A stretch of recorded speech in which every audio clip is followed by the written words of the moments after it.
الحمد للہ وحدہ والصلاة والسلام علی من لا نبی بعدہ وعلی آلہ واصحابہ الذین اوفوا عہدہ اما بعد فقد قال اللہ تبارک وتعالی فی کلامہ المجید اعوذ باللہ من الشیطان الرجیم بسم اللہ الرحمن الرحیم وما محمد الا رسول قد خلت من قبله الرسل وقال النبي صلى الله عليه وقال ابو بکر الصدیق رضی اللہ تعالی عنہ اینقص الدین وانا حی او کما قال علیہ السلام صدق اللہ العظیم وصدق رسولہ النبی الکریم ونحن على ذلك لمن الشاہدین والشاکرین والحمد للہ رب العالمین اللہم صلی علی محمد وعلی آل محمد وبارک وسلم سبحان ربک رب العزت عما یصفون وسلام علی المرسلین والحمد للہ رب العالمین۔ محترم بزرگان دین، مکرم سامعین اکرام، معزز نوجوانان اسلام، السلام علیکم ورحمۃ اللہ وبرکاتہ۔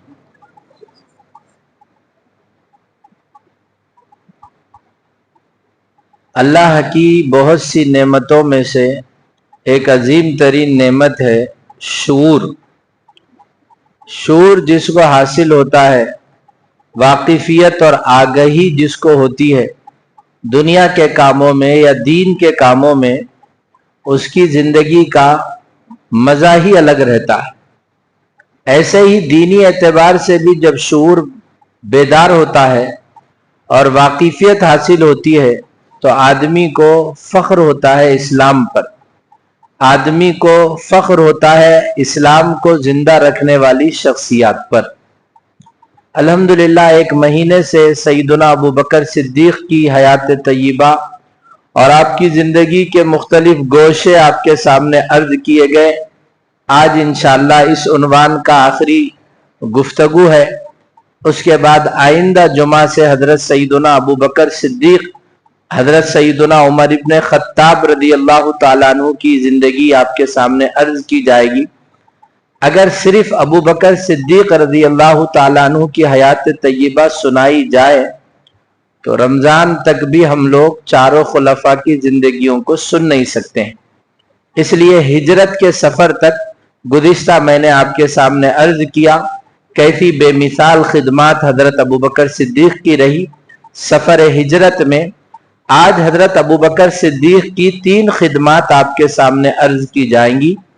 قرآن کے لیے ابو بکر صدیق کی کیا خدمات رہی، حدیث کے لیے ابو بکر صدیق کی کیا خدمات رہی، اسلام اور ملت اسلامیہ کی حفاظت کے لیے ابو بکر کی کیا خدمات رہی۔ قرآن تو ہم پڑھتے ہیں، سنتے ہیں، لیکن کبھی ہمارے ذہن میں سوال بھی نہیں آیا ہوگا کہ یہ قرآن اس طرح سے کس نے جمع کیا۔ حضور کے زمانے میں کتاب کی شکل میں قرآن شریف موجود نہیں تھا۔ حافظ تھے صحابہ اور کچھ کے پاس کچھ صورتیں لکھی ہوئی تھی، لیکن کسی ایک آدمی کے پاس مکمل قرآن پاک 30 پاروں کی شکل میں لکھا ہوا نہیں تھا۔ کسی کے پاس 10 پارے، کسی کے پاس 5 پارے، کسی کا چند صورتیں ایسی تھی، لیکن پورا قرآن پورے صحابہ کے پاس الگ الگ جگہ لکھا ہوا تھا۔ ایک ہی آدمی کے پاس پورا قرآن نہیں لکھا ہوا، اکثر لکھا ہوا تھا لیکن پورا قرآن نہیں لکھا ہوا تھا۔ تو حضرت ابو بکر صدیق کی خلافت کے زمانے میں ایک جنگ میں بہت سے صحابہ شہید ہو گئے اور ان میں اکثر قرآن کے حافظ تھے۔ تو حضرت عمر رضی اللہ تعالیٰ عنہ کو خیال آیا ایسا جنگوں میں لوگ شہید ہو جائیں گے تو قرآن کی حفاظت مشکل ہو جائے گی۔ اسی لیے آپ نے ابو بکر صدیق کو کہا جب آپ امیر المؤمنین تھے کہ حضرت ابو بکر صدیق آپ اپنی نگرانی میں قرآن پاک کو جمع کریے، سارے لوگوں سے قرآن لے کے اس کو ایک کتاب کی شکل میں محفوظ کریے۔ حضرت ابو بکر صدیق بولے جو کام سرکار نہیں کرے میں کیسا کر سکتا ہوں، جو چیز حضور کے زمانے میں نہیں ہوئی وہ میں کیسے کر سکتا ہوں۔ یہ بول کر حضرت ابو بکر صدیق خاموش بیٹھ گئے۔ اس کے بعد حضرت عمر ان کے پیچھے لگے رہے، مسلسل اصرار کرتے رہے، اتنا اصرار کرے اور اتنا سمجھائے کہ اگر ہم قرآن کو کتاب کی شکل میں محفوظ نہیں کریں گے تو آہستہ آہستہ لوگ ختم ہو جائیں گے اور حفاظ کم ہو جائیں گے، تو قرآن ضائع ہو جائے گا، قرآن محفوظ نہیں رہے گا۔ ابو بکر کہتے ہیں کہ اگر عمر مجھے ایک پہاڑ کے ٹکڑے کر کے دوسری جگہ لے کر جا کے رکھو بولتے وہ کام آسان تھا، لیکن قرآن کو جمع کرنے کا کام اس سے زیادہ مشکل تھا۔ لیکن اس نزاکت کو دیکھتے ہوئے حضرت ابو بکر صدیق نے، چونکہ خود ابو بکر صدیق کاتب وحی تھے، حضور کی مجلس میں چند لوگ ہمیشہ موجود رہتے تھے جن کو کاتبین وحی کہتے ہیں، ان میں حضرت ابو بکر صدیق بھی ہے، ان میں حضرت امیر معاویہ بھی ہے، تو یہ لوگ پہلے سے ہی قرآن کو لکھنے کے کام پر مامور تھے۔ تو حضرت ابو بکر صدیق نے اپنی اسی جماعت کو بلایا جو پہلے سے قرآن لکھتی تھی اور جن کے پاس کچھ قرآن کے حصے محفوظ بھی تھے۔ ان 6 افراد کو بلا کر کہا گیا تم لوگ تمہارے پاس جو قرآن موجود ہے اس کو ایک دوسرے سے کمپیئر کرو، متفق جس سورے پر جس آیت پر ہو جاؤ اس کو جمع کرو، پھر مسلمانوں کے سامنے پر مسجد میں پیش کریں گے، یہ سورہ، یہ آیت، یہ قرآن کا حصہ ہے۔ تمام صحابہ کے اطمینان کے بعد پھر ہم قرآن کو ایک جگہ جمع کر دیں گے۔ اس طرح قرآن پاک کو کتاب کی شکل میں دینے کی خدمت حضرت ابو بکر صدیق رضی اللہ تعالیٰ عنہ نے انجام دی۔ مسجد میں اعلان ہوتا تھا کہ بھئی کسی کے پاس قرآن ہے تو لے کر آؤ، تو کوئی صحابی بولتے تھے سفر میں میں اور سرکار تھے اور فلاں صاحب بھی تھے، دونوں جا رہے تھے، اس وقت قرآن کی آیت اتری تو ابو بکر صدیق بولتے تھے تم اکیلے آ کے بولے یہ قرآن ہے تو میں نہیں لوں گا، تم اس آیت پر 2 سے 4 صحابہ کو گواہ بنا کے لاؤ کہ یہ آیت قرآن پاک کی ہے اور انہوں نے سنا ہے، دیکھا ہے، تب میں وہ قرآن میں شامل کروں گا۔ اس طرح آپ کی زبردست تدبیر کے نتیجے میں اور انتہائی مضبوط نگاہ، خود آپ ہی حافظ قرآن تھے، آگے آپ کو اندازہ ہوگا کہ ابو بکر کتنا قرآن یاد رکھتے تھے اور کتنا قرآن کو سمجھے ہوئے تھے۔ اس طرح سے ابو بکر نے قرآن پاک کو کتاب کی شکل میں جمع کیا ہے۔ آج پوری دنیا میں جو مدارس ہے، پوری دنیا میں جو قرآن پڑھا جا رہا ہے، اس کا کریڈٹ جاتا سیدنا ابو بکر صدیق کو، کیونکہ انہوں نے ہی کتاب کی شکل میں سب سے پہلے قرآن پاک کو جمع فرمایا۔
نہیں نہیں میراج پہ گئے، انتقال نہیں ہوا.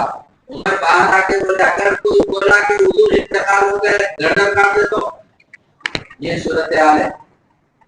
دوسرا طبقہ یہ بول رہا تھا کہ پہلی وحی آنے کے بعد حضور کے اوپر جو ہیبت تاری ہے، جو پریشان ہو گئے تھے آپ، غالباً ویسی کوئی ہیبت تاری ہوگی، اس وجہ سے آپ علیہ السلام آرام کر رہے ہیں. دوسری بات. تیسری بات لوگوں نے یہ کہی کہ حضور آرام کر رہے ہوں گے، ابھی آپ کا انتقال نہیں ہوا. حالانکہ 2-3 دن ہو گئے تھے، آپ انتقال کے بعد 2-3 دن آپ کو غالباً روم میں رکھا گیا، اور یاد میں میرے نہیں آ رہا ہے 2-3 دن تو ہوئے. بعض کتابوں میں کہ 8 دن تک آپ کا جسد اطہر تھا. بہرحال جو بھی ہے ابھی پکی بات تو میرے ذہن میں نہیں ہے، لیکن وقت تو کافی ہو گیا، کم سے کم 1 دن تو ہو گئے تھے انتقال کے بعد. تو اسی مخمسے میں تھے اور اسی اس میں تھے کہ انتقال ہوا یا نہیں ہوا. تو ابو بکر صدیق ممبر پر آئے اور آپ نے قرآن کی آیتیں پڑھ کے امت کو بتلایا کہ حضور کا انتقال ہو گیا. اس سے آپ کو اندازہ ہوگا قرآن یاد بھی ابو بکر کو زیادہ تھا. پورے صحابہ میں سب سے زیادہ قرآن کو سمجھنے والے بھی ابو بکر تھے. آپ آئے ممبر پر اور آپ نے خطبہ کیا اس موضوع کو حل کرنے کے لیے. وَمَا مُحَمَّدٌ إِلَّا رَسُولٌ قَدْ خَلَتْ مِن قَبْلِهِ الرُّسُلُ. محمد بھی ایک پیغمبر ہی ہے، اس سے پہلے بھی پیغمبر آئے تھے، وہ پیغمبر بھی دنیا سے رخصت ہو گئے، یہ بھی پیغمبر ہے، یہ بھی دنیا سے رخصت ہو گئے. اس آیت کے پڑھنے اور خطبہ دینے کے بعد مسلمان ماننے تیار ہوئے، سرکار کا وصال ہو گیا. اب دوسرا مسئلہ اٹھا، وہ کیا ہے؟ سرکار کو دفن کام کرے. اتنا اہم ایشو ہے، سب کے جذبات کو تھامنا. تو بعض لوگ بولے کہ بھائی مسجد میں کونے میں سرکار کو دفن کر دیں گے. بعض نے کہا کہ عام مسلمانوں کے قبرستان میں دفن کر دیں گے، اور بعض نے کہا کہ نہیں جہاں پہ کسی اور جگہ دفن کریں گے. بہرحال 3-4 رائے آئی. ابو بکر صدیق آگے بڑھے اور آپ نے حدیث پیش فرمائی. حضور علیہ السلام کا ارشاد ہے نبی کا جس جگہ انتقال ہوتا ہے اسی جگہ ان کو دفن کیا جائے. پورے صحابہ ابو بکر ہے، عمر ہے، ابو ہریرہ ہے، معاذ بن جبل ہے، انس بن مالک ہے، عبداللہ ابن مسعود ہے، عبداللہ ابن عمر ہے. یہ وہ جلیل القدر محدث صحابہ ہے جن سے ہزاروں حدیثیں امت تک آئی. کسی کے ذہن میں یہ حدیث نہیں تھی جس میں حضور نے ارشاد فرمایا نبی، کوئی بھی نبی جس جگہ انتقال کرتے ان کو وہیں پہ دفن کر دیا جاتا ہے. 1,24,000 انبیاء کی زندگی اٹھا کر دیکھ لو، نبی پیدا کہیں ہوئے، دعوت کہیں دیے، لیکن جس روم میں نبی کا انتقال ہوا، یوسف علیہ السلام پیدا کہیں ہوئے، حکومت کہیں کریں، لیکن انتقال جس جگہ ہوا ان کو وہی دفن کر دیا. یہ حدیث سنانے کے بعد امت کا اس پر بھی اتفاق ہو گیا. اما جان حضرت عائشہ کے روم میں ہی آپ کی تدفین ہوگی. اتنا بڑا مسئلہ ہے. ہر مسئلوں میں اختلاف ہوتا ہے مسلمانوں. مسئلہ یہ ہے کہ دلیل کے ذریعے اور سب کو آمادہ کرنا ایک ذمہ دار آدمی کا کام ہوتا ہے. اب جاہلہ بیٹھے ہوئے اختلاف میں تو پھر وہ لڑائی ہوتی، جھگڑا ہوتا. کسی بھی جھگڑے اور اختلاف میں ایک جانکار، دنیا کا مسئلہ ہے تو دنیا کا جانکار، دین کا مسئلہ ہے تو دین کی جانکاری رکھنے والے کو اس مسئلے میں بٹھائیں گے تو وہ قرآن و حدیث کی روشنی میں اس مسئلے کو حل کریں گے.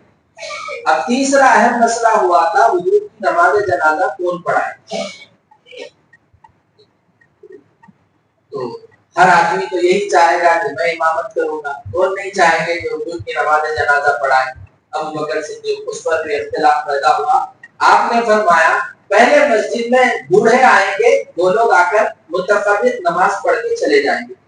اس کے بعد مسجد میں جوان آئیں گے، وہ لوگ متفرق الگ الگ نماز جنازہ پڑھ کے چلے جائیں گے. اس کے بعد مسجد میں عورتیں آئیں گی، وہ بھی الگ الگ نماز پڑھ کے چلے جائیں گی. اس کے بعد مسجد میں بچے آئیں گے، وہ بھی سرکار کی نماز جنازہ پڑھ کر چلے جائیں گے. اس طرح یہ ایک جو برننگ سلگتا ہوا مسئلہ تھا اس کو آپ نے حل کیا اور بتایا اس طریقے سے نماز جنازہ آپ کو پڑھی جائے گی، اور ایسا ہی ہوا اور پوری امت اس پر راضی ہوئی. یہ 3 مسئلے ہوئے. اس کے بعد ایک اور اہم مسئلہ پیش آیا، وہ تھا اب امت کا امام اور امیر کون ہوگا. انصار تھے، بولے ہم اسلام کو مدد کریں، ہم سرکار کی مدد کریں، ہم مدینہ میں رہنے کو جگہ دیے، ہمارے پیسے خرچ کریں، ہماری جان خرچ کریں۔ آج اسلام کی جائے پناہ مدینہ ہے اور مدینہ کو یہ طاقت انصار نے دی ہے، اس لیے انصار کو امیر تو انصار میں سے ہوگا۔ مہاجرین اٹھے، انہوں بھی بولنے لگے نہیں، امیر اور امام تو مہاجرین میں سے ہوگا، اسلام ہم ہی سے شروع ہوا، ہم ہی نے اسلام کے چراغ کو لا کر مدینے میں رکھا، اس لیے سب سے زیادہ حقدار مہاجرین ہیں۔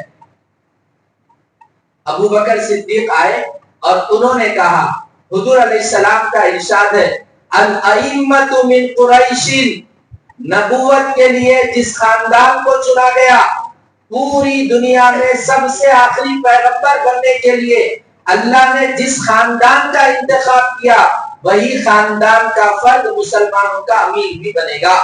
یعنی الائمۃ من قریش، حضور کی حدیث ہے امام اور امیر تو قریش میں سے ہی ہوگا۔ یہ سنتے ہی انصار نے ہتھیار ڈال دیا اور انہوں کہے کہ ہم جو سو امیر نہیں بنے۔ اس کے بعد ابو بکر صدیق نے مہاجرین میں سے 3-4 لوگوں کے نام لے کر مسلمانوں کو دعوت دی، ان کو امیر بناؤ اور ان کی امارت کو تسلیم کر لو۔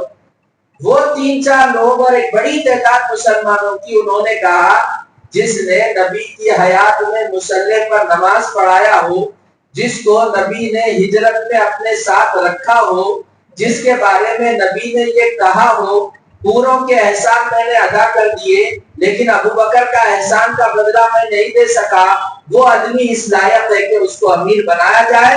ساری امت ابو بکر کی امارت اور ان کے امیر ہونے پر راضی ہو گئی۔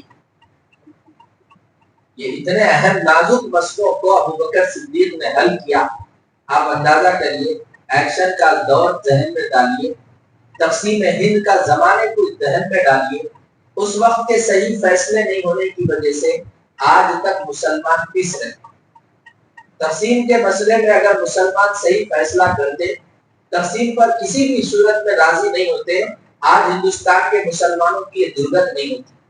ایسے ہی فیصلوں کا موومنٹ تھا حضور کے پردہ فرمانے کے بعد۔ اگر ابو بکر کسی بھی فیصلے پر حق پر نہیں پہنچتے تو نہیں معلوم آج ملت کی کیا صورتحال ہوتی اور اسلام کیسے کس شکل میں موجود ہوتا۔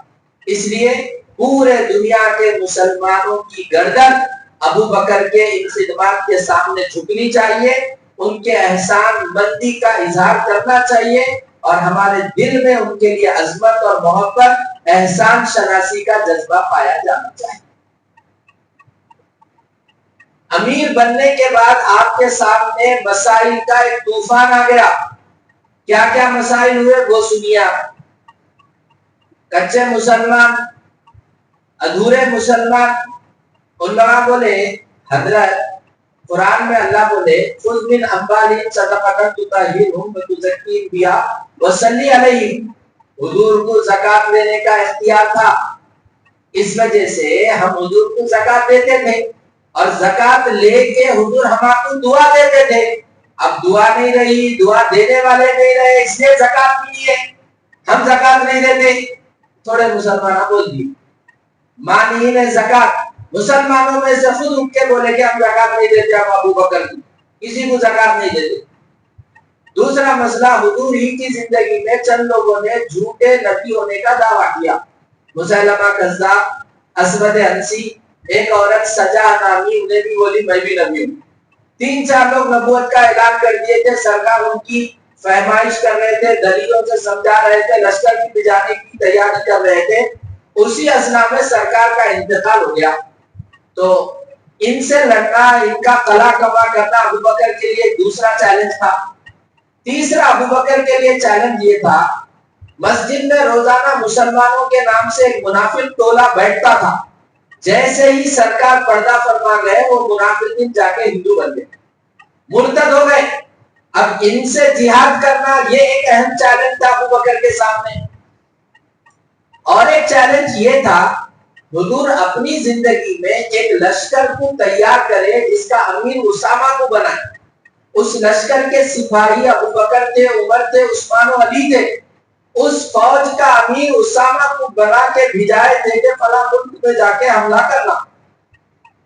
اس لشکر کو بھجانے کا بھی مسئلہ تھا۔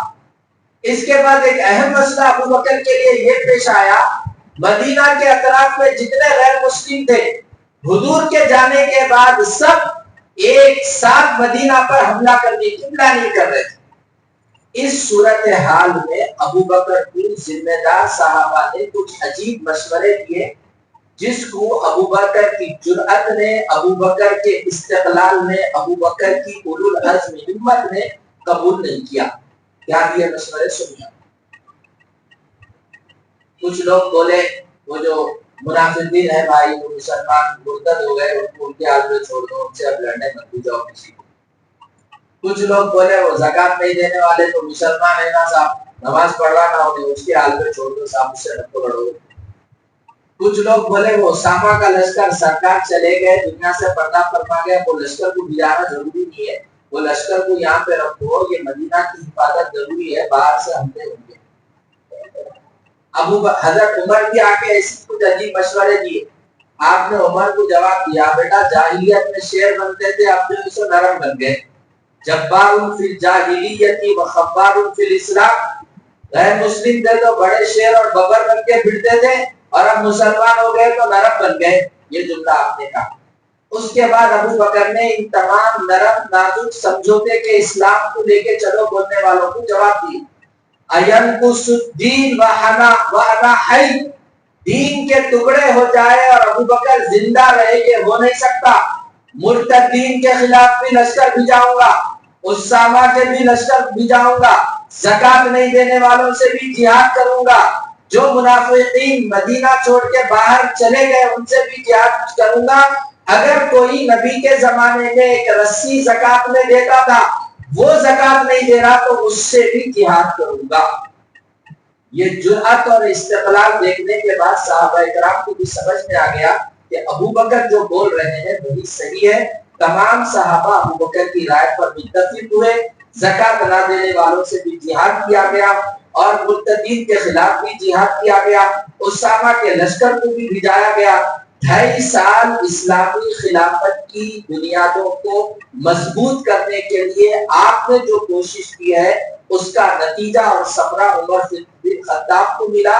یہاں پہ اسلام کی خلافت کو بنیادیں مضبوط کی گئی، ان مضبوط بنیادوں پر عمر بن خطاب نے سارے دنیا میں اسلام کو پہنچایا۔ اگر یہاں پر حضرت ابو بکر ذرا سمجھوتا کر لیتے، جیسے آج کے مسلمان بول رہے ہیں صاحب، سنا میں کوئی صاحب بڑے عالم بولے کہتے وہ کابریاں، وہ یو پی میں نکلتا ہے کابریوں کا لشکر، ان لوگ گئے تو کھانا کھلاؤ بولے۔ ہمارے پاس بھی ہندوستان میں بھی بعض جگہ بول رہے کہ گنیش میں لے گئے تو پانی کھلاؤ، شربت کھلاؤ، یہ کرو۔ یہ سمجھوتے کا اسلام ابو بکر کے سامنے پیش کرے تو قبول ہونے والا نہیں۔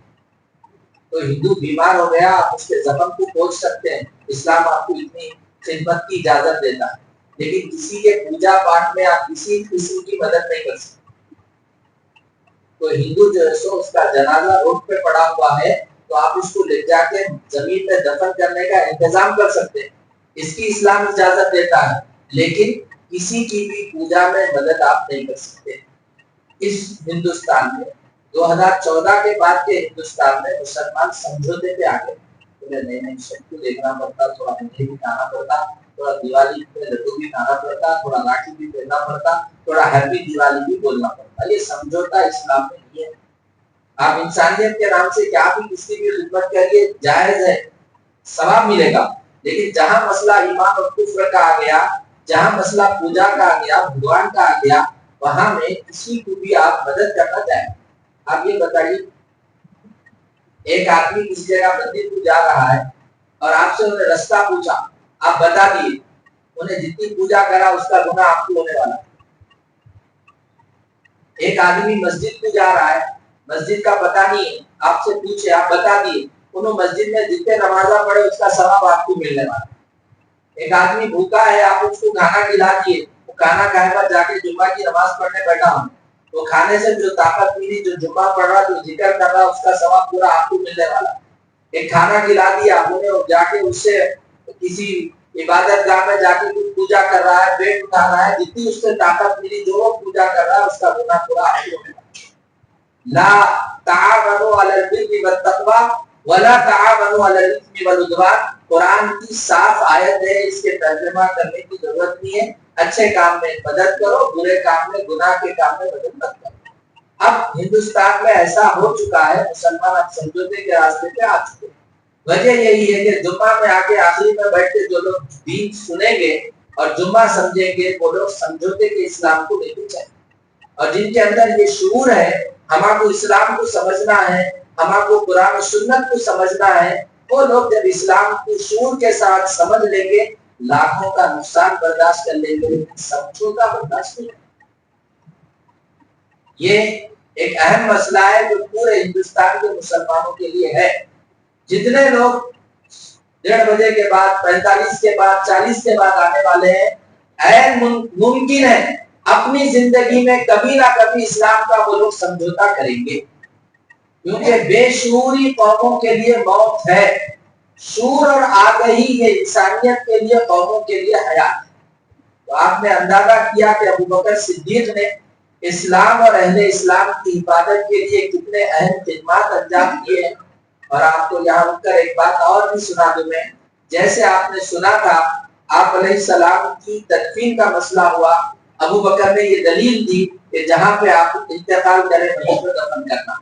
اب جو سعودی حکومت 20 سال پہلے آئی تھی, انہوں نے پورے عرب کی جتنی قبریں تھی سب کو مسمار کر دیا, پورے عبد الوہاب نجدی اور اس کے بعد جتنے لوگ آئے تھے سعودی میں, پوری قبروں کو انہوں نے مسمار کیا. اخیر میں حضور کے روزے پر بھی مسمار کرنے کے لیے آئے, خود گورنمنٹ مسمار کر رہی تھی. پھر بھی چونکہ یہ حضور کا روزہ پوری انسان, پورے مسلمانوں کے دلوں کی دھڑکن ہے, تو دیگر ملکوں کے علماء سے بھی رائے لی گئی کہ آپ کے روزے کا جو گنبد ہے اس کو توڑ سکتے یا نہیں توڑ سکتے. یہ بات آئی تو دارالعلوم دیوبند سے مولانا اشرف علی تھانوی رحمۃ اللہ علیہ نے دارالعلوم دیوبند سے یہ فتویٰ لکھ کے بھیجا ہے کہ حضور علیہ السلام کا ارشاد ہے, آپ یہ ابو بکر کی جو حدیث ہے وہی حدیث حضرت تھانوی نے لکھ کے بھیجائی.